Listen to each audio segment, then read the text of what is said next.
Bonjour à tous et bienvenue sur l'Académie du Biking Man. On est de nouveau avec Adeline. Salut Adeline. Salut Axel.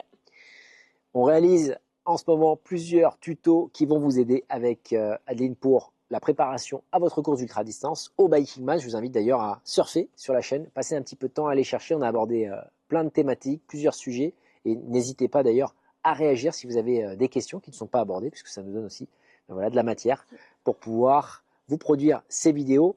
Je rappelle également qu'Adeline est accessible sur Instagram. Vous pouvez la contacter directement parce qu'elle coach plusieurs athlètes qui ont participé d'ailleurs au Biking Man. Et puis je termine également sur ton palmarès avant d'aborder le sujet d'aujourd'hui. 6 Biking Man en duo avec Thomas qui est à la régie, qui est derrière la caméra actuellement. Merci Thomas. 6 fois finisher en équipe. C'est beau.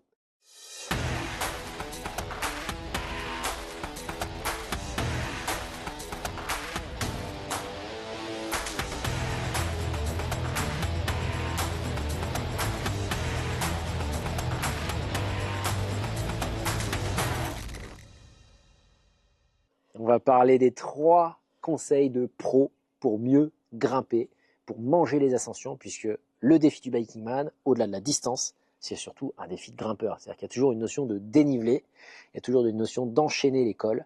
Alors les 3 conseils pour mieux grimper, c'est quoi? Le premier conseil, Adeline, par quoi on commencerait? Pour moi, le conseil numéro 1, c'est d'effectuer dans ces séances d'entraînement des séances spécifiques dédiées au développement, par exemple, de la force. On peut travailler la force, on peut travailler la cadence de pédalage également.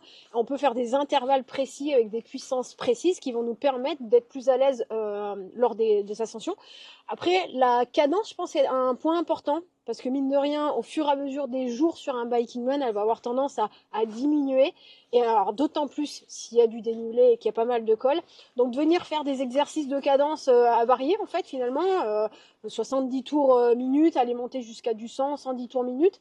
Ça peut être très, très intéressant pour aider à grimper et à avaler mieux les côtes, en fait.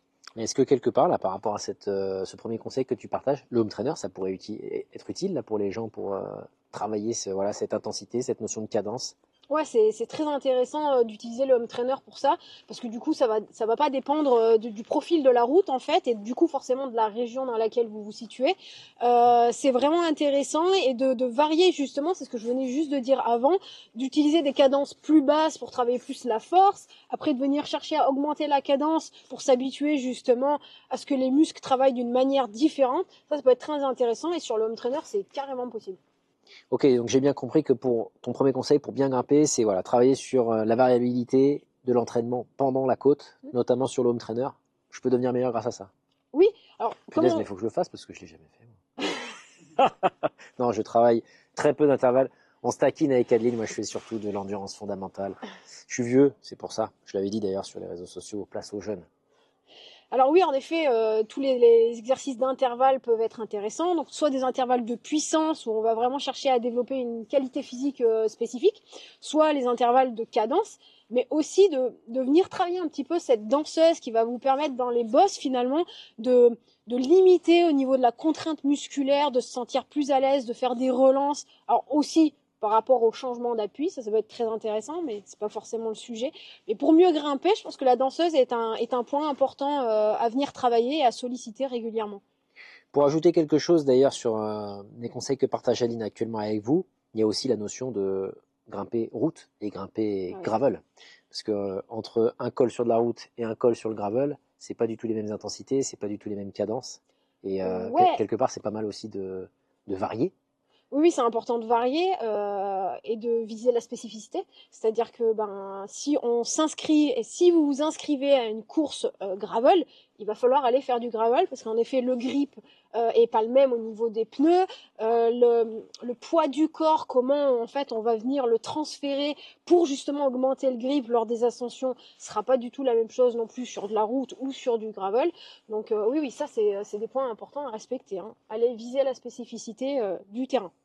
Ok, donc là, le premier conseil de pro pour pouvoir grimper, j'ai compris. Et le deuxième, qu'est-ce que ça serait le deuxième conseil de pro pour bien grimper? Le deuxième conseil, c'est de pratiquer du renforcement musculaire spécifique plutôt au niveau des jambes du coup, au niveau des quadriceps notamment, pour avoir plus de force finalement, pour déployer plus de force sur la pédale et avoir une poussée plus efficace. Donc le mollet va aussi intervenir un petit peu, donc si on rentre un peu plus dans la spécificité, on va venir aussi travailler les mollets, mais vraiment le muscle principal c'est le quadriceps, donc on va venir écraser la pédale en fait. On tire un petit peu, mais on tire finalement pas tant que ça sur un cycle de pédalage, surtout au long cours comme ça, sur un biking man durant des heures et des heures. Au bout d'un moment, on perd ce tirage. Alors, un petit peu forcément, mais c'est pas la priorité. Mais concrètement, c'est quoi? C'est des exercices? C'est aller en salle? Oui, alors tu peux les faire à la maison, tes exercices, mais tu peux aussi les faire en salle, sur des exercices à poids de corps et petit à petit, si vous avez un petit peu d'expérience, mais je vous invite à vraiment être progressif par rapport à ça, augmenter et mettre des charges. N'est-ce pas, Axel? Elle fait référence à ma séance de PPG de la semaine dernière. Voilà, j'arrive plus à baisser les bras. Effectivement, la progressivité, c'est extrêmement important. Donc, je me suis bien entraîné avec des intervalles spécifiques. J'ai fait du renforcement, j'ai fait de la PPG. Le troisième conseil de pro pour apprendre à mieux grimper, ça serait quoi? C'est plutôt matériel, c'est d'avoir en fait un vélo qui est adapté à la montagne. Il y a plusieurs types de vélos, il y a des vélos plutôt aéros qui sont conçus pour, on va dire, le contre-la-montre ou plus d'avoir une idée d'écraser sur du plat en fait et de gagner en rendement, avec notamment une hauteur au niveau de la jante en fait, 40 à 50 mm, on va être sur des jantes qui vont être très hautes, avec une hauteur de jante vraiment importante qui va permettre d'emmener un vélo plus rapidement et plus facilement en fait, mais ça va pas aider sur la montagne. Donc on va plutôt aller chercher une hauteur de jante qui va être entre 30 et 35 à peu près millimètres. Ça, c'est plus adapté à la montagne. Donc ça, c'est un point important parce que parfois, il est arrivé de voir des gens du coup s'inscrire sur des biking man avec des vélos qui, je suis pas sûre que ça soit très adapté. En fait, il n'y a que Max Prieur. Il n'y a que Max Ouais. Prieur de Alors, GCN en français qui arrive à faire le biking man du Portugal avec un vélo aéro, avec des boyaux. Mais ce n'est pas un exemple à reproduire à la maison. Voilà. Mais Max peut-être a des qualités physiques qui lui permettent, mais on n'a peut-être pas tous et toutes ces qualités-là. Donc je pense que voilà, il faut aussi remettre ça dans le contexte. Bien sûr, je plaisantais, il faut clairement plutôt viser des roues de montagne. 35 mm max, notez cette information-là, il y a pléthore de roues. Est-ce qu'il y aurait des conseils sur le matériau ou finalement ça n'a pas trop d'incidence? Qu'est-ce que tu en penses toi, ton ressenti entre de l'alu ou du carbone? Bah, moi j'ai des roues en carbone, j'en suis très satisfaite. Après, je pense que c'est peut-être plus sur le poids, peut-être, qu'on y gagne un petit peu. Et mine de rien, on va être en plus chargé avec les bagages et tout. Donc si on peut gagner quelques grammes avec la roue en carbone, peut-être que c'est un avantage. Après, c'est plus mécanique, c'est un petit peu moins dans mon domaine, donc je m'emballerai pas dans des explications très poussées. Pour les débutants d'ailleurs, ça me fait penser, parce qu'on parle des roues et quelque part des meilleures roues que vous pourriez emporter pour un biking man. On avait préparé il y a de ça quelques temps un tuto qui est devenu maintenant très populaire sur le fonctionnement des roues dynamo et notamment de l'éclairage. Si vous vous posez la question du type de roue que vous pourriez emporter sur ce type de défi, pensez à la partie éclairage avec la dynamo, puisque si vous vous équipez de roues, c'est également intéressant de penser au facteur dynamo pour produire l'électricité et alimenter vos phares, puisque c'est pas après qu'on ait les roues que vous allez monter la dynamo, c'est très compliqué. Donc là, on parle du vélo, on parle de la partie technique et des roues. Il y a un élément qui est quand même très connecté au vélo, c'est le braquet, Ouais, c'est le braquet, ouais. pour pouvoir grimper. Ouais, Ça serait quoi tes conseils là-dessus? Bah, par rapport aussi à ce qu'on a pu dire dans d'autres tutos, c'est de tester. Donc vous avez peut-être une transmission de base sur votre vélo, mais il faut la tester, il faut aller dans des conditions similaires au Biking Man où vous êtes inscrit. Donc s'il y a du D+, il faut aller tester la transmission sur les dents par rapport à est-ce que j'ai assez de dents pour monter l'école. Et si c'est pas le cas, eh ben, il va falloir changer la cassette simplement, hein. Moi, j'ai un conseil également pour abonder sur ce que dit Adeline. J'ai presque tout testé, à la fois de la transmission avec double plateau, de la transmission même avec triple plateau, c'est là que je vois que je suis plus très jeune, et de la transmission monoplateau. Sur le braquet, essayez d'avoir les braquets quelque part les plus souples, c'est-à-dire deux plateaux à l'avant, en compact ou en subcompact, et puis à l'arrière avoir la cassette quelque part la plus importante, la plus grosse en termes de taille, puisque on n'est jamais trop souple finalement quand on grimpe.